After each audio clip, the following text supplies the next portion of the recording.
Welcome to Epic History. Today, we are diving into the fascinating topic, the life of George Washington. Before watching my video, please subscribe my channel. Early life and family background. Birth and family. George Washington was born on February 22, 1732, in Westmoreland County, Virginia, into the Washington family, part of Virginia's colonial gentry. His father, Augustine Washington, was a successful planter, and his mother, Mary Ball Washington, came from a prominent family. George was the eldest of 6 children, though only 3 of his siblings survived to adulthood. Education and early ambitions. Washington's formal education was minimal, with only a few years of schooling by private tutors and in local schools. His education focused on practical skills, including surveying, which he pursued enthusiastically. By age 16, Washington had worked as a surveyor in the Virginia wilderness, an experience that gave him valuable knowledge of the land and early exposure to frontier life. Military and political beginnings. French and Indian War. Washington's first significant military experience came during the French and Indian War, 1754 to 1763. In 1754, he was appointed a lieutenant colonel in the Virginia militia. His early military career was marked by the ill-fated attempt to capture Fort Duquesne, leading to the Battle of Fort Necessity. Despite initial setbacks, Washington's service earned him a reputation for bravery and leadership. Return to civilian life. After the war, Washington returned to Mount Vernon, his family estate, and focused on managing his land and business interests. During this time, he married Martha Custis, a wealthy widow, in 1759. This marriage provided him with additional wealth and social standing, further solidifying his position in Virginia society. Path to the Revolution. Political involvement. Washington's dissatisfaction with British colonial policies grew, especially in the wake of the Stamp Act, 1765, and the Townshend Acts, 1767. He became increasingly involved in colonial politics, speaking out against British taxation and governance. His role as a delegate to the First and Second Continental Congresses marked the beginning of his national political career.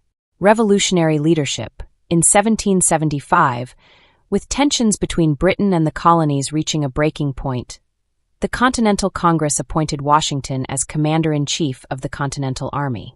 Washington's leadership was characterized by his strategic foresight, ability to inspire and motivate his troops, and his resilience in the face of hardship. Despite numerous challenges, including a lack of training, equipment, and consistent support, he successfully led the Continental Army through the Revolutionary War. Key revolutionary achievements. Siege of Boston and crossing of the Delaware. One of Washington's early successes was the Siege of Boston, which forced British troops to evacuate the city in March 1776. Later, his bold decision to cross the icy Delaware River on December 25, 1776, and launch a surprise attack on the Hessian forces in Trenton, New Jersey, revitalized the American cause and boosted morale. Victory at Yorktown. The decisive victory at the Siege of Yorktown in 1781 was a turning point in the war. Washington's strategic coordination with French forces under General Rochambeau and Admiral de Grasse led to the surrender of British General Cornwallis, effectively ending major military operations in the American colonies. Formation of the new nation. Constitutional Convention.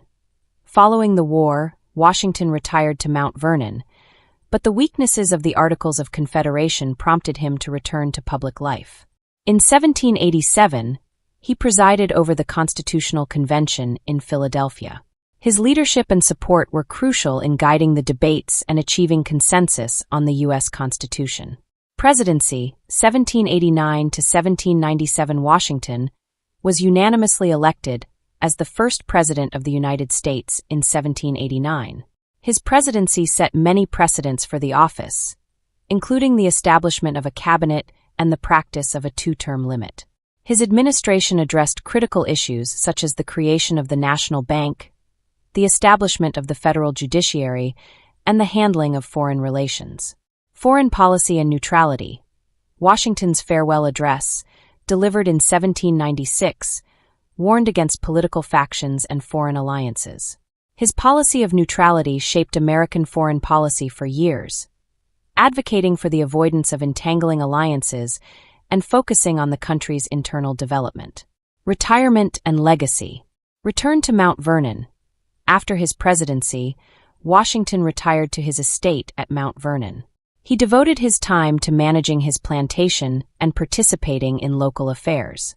Despite his retirement, he remained a respected figure and continued to influence public life through his correspondence and involvement in various projects. Death and posthumous honors.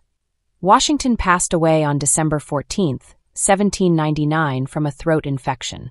His death was widely mourned across the country, and he was celebrated as a hero and founding father. Washington's legacy is immortalized in numerous ways, including the Washington Monument, Mount Rushmore, and his portrayal on U.S. currency. His leadership and vision for the United States continue to be remembered as foundational to the country's development.